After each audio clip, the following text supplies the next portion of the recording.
Alguém realmente esperava que Trump perdesse nesta eleição?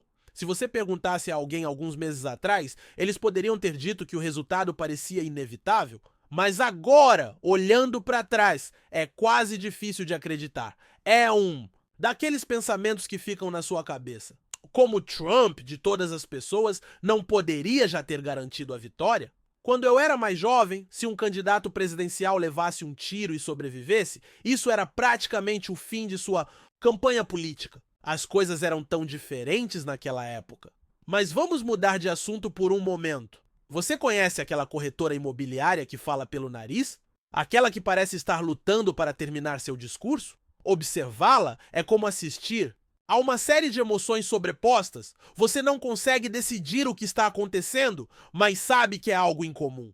E honestamente, eu também não consigo decidir como me sinto sobre isso. Há algo sobre esses sinais confusos que torna difícil desviar o olhar. Mais ou menos como Trump, nada que você possa dizer sobre ele parece se encaixar perfeitamente em uma categoria, certo? Em um momento, ele é o rei de tudo. No outro, ele está na defensiva, mas no centro de tudo, o fascínio é constante. E é exatamente por isso, eu acredito, que a única coisa que manteve Trump passando por todo esse caos foram seus movimentos notórios e bruscos. Você já ouviu? O Trump mal-humorado com seus gestos exagerados? Imagine, é como assistir a um peru de ação de graças sendo assado. É impossível desviar o olhar, mesmo quando parece que é tudo um pouco demais. E então, é claro, Bill Burr. É aí que a mágica acontece. Bill Burr sabe exatamente como aumentar a pressão sobre as pessoas. E quando ele está tirando sarro de Trump, é como assistir a um comediante profissional dissecar uma lenda viva, uma provocação atrás da outra. Quero dizer, quando você pensa sobre isso, o ego de Trump deve ter parecido um balão prestes a estourar. Burr não estava apenas contando piadas, ele estava fazendo o que só poderia ser descrito como um host completo, um que Trump não conseguiu lidar. Antes de mergulharmos mais fundo naquele momento hilário, porém, deixe-me pedir um favor rápido. Se você está gostando, tire um segundo para curtir o vídeo e se inscrever. Isso realmente ajuda a manter esse conteúdo. Agora, voltando ao roast, imagine isso. Bill Burr entrando no palco como se fosse o dono do lugar todo. E o público? Eles estão na ponta dos assentos, sem saber se estão prestes a testemunhar um massacre de comédia ou um colapso do MAGA. De qualquer forma, eles teriam um bom show. E adivinha? Eles tiveram os dois. É como misturar Mentos com Coca-Cola, mas mais engraçado, Burr não se contém. Desde o início, ele está vindo pela imagem de Trump e pelo cabelo. É a coisa mais icônica sobre ele, certo? Ou não? Burr não apenas zombou do cabelo de Trump, ele o comparou a um esquilo morto colado em um balão.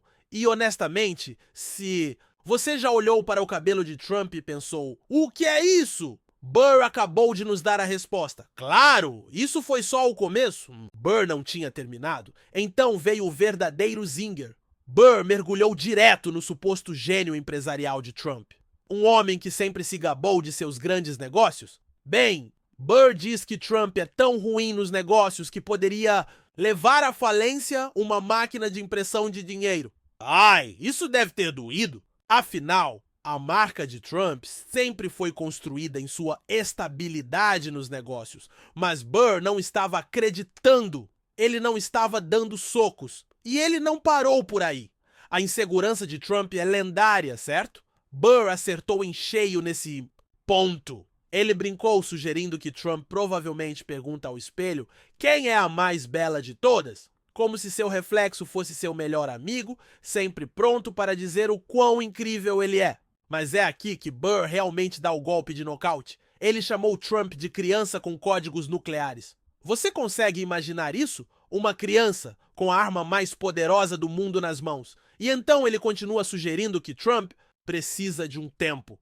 Foi quando a sala enlouqueceu. Foi como uma bomba explodindo. E o ego de Trump era o marco zero. Burr estava a todo vapor, derrubando um dos homens mais poderosos do mundo com nada além de sua inteligência. Foi quase poético assistir Trump, o rei dos insultos e discursos do Twitter, enfrentar um comediante armado apenas com palavras. Foi como Davi contra Golias, só que nesta versão, Davi tinha um microfone e Golias era um gigante frágil e laranja com um ego do tamanho de um arranha-céu inteiro.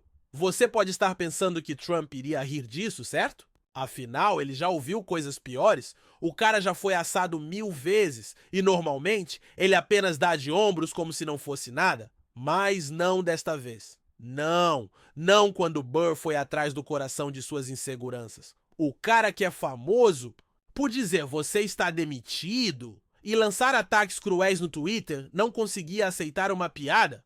É quando você percebe que talvez, só talvez, Trump seja um pouco mais frágil do que deixa transparecer. Mas aqui está a reviravolta.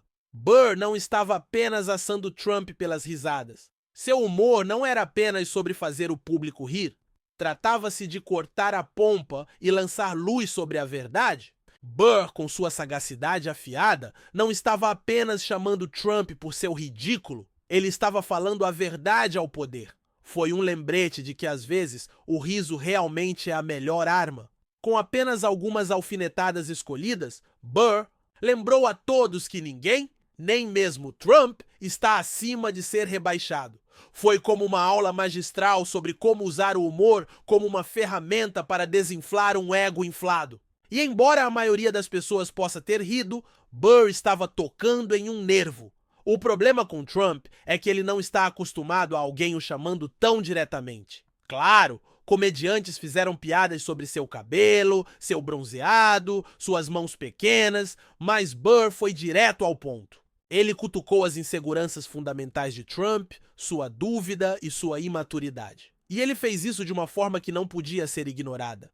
Mas por que o assado de Burr atingiu Trump mais do que todos os outros? Bem, imagine isso. Trump, provavelmente, sentado em sua torre dourada, rolando pelos canais de TV em vez de ler briefings sérios, provavelmente ouviu os comentários de Burr. E foi aí que tudo começou. Trump, sempre a diva, não podia deixar passar. Ele pegou seu telefone. E todos nós sabemos o que veio depois. Primeiro, Trump dispara um tweet. O comediante fracassado Bill Burr acha que é engraçado. Triste. Não conseguiria vender uma cabine telefônica. Sério, Donnie? Uma cabine telefônica? Você está mostrando sua idade agora, não está? Mas isso é só o começo. O colapso de Trump se aprofunda ainda mais a partir daí. Seus tweets ficando mais raivosos, mais incoerentes a cada segundo. Ele insulta Burr, alegando que nunca ouviu falar dele. Sério? E até consegue insultar 3 líderes mundiais no processo. É como ver uma criança pequena enlouquecer em uma loja de porcelana, só que essa criança tem os códigos nucleares. Mas aqui está a questão. A reação de Trump é reveladora. Não se trata apenas de sua incapacidade de lidar com críticas, mas de sua necessidade de validação constante. Ele não suporta ser ridicularizado, mesmo que seja por um bom motivo. E é aí que Burr realmente chega ao cerne da questão. O humor de Burr não era apenas sobre tirar sarro do cabelo de Trump ou de sua bravata presunçosa, mas sobre expor o verdadeiro Trump, aquele que não aceita piadas, aquele cujo ego é tão frágil que poderia desmoronar com a menor provocação. No final, o assado de Burr não era apenas para rir, era um comentário social, um lembrete de que mesmo as figuras mais poderosas são humanas e podem ser derrubadas por uma piada bem colocada. E a reação de Trump? Bem, isso só prova que, às vezes, o humor é a melhor maneira de fazer até mesmo os homens mais poderosos caírem de seus cavalos altos. É engraçado porque é verdade, e a verdade, como todos sabemos, dói.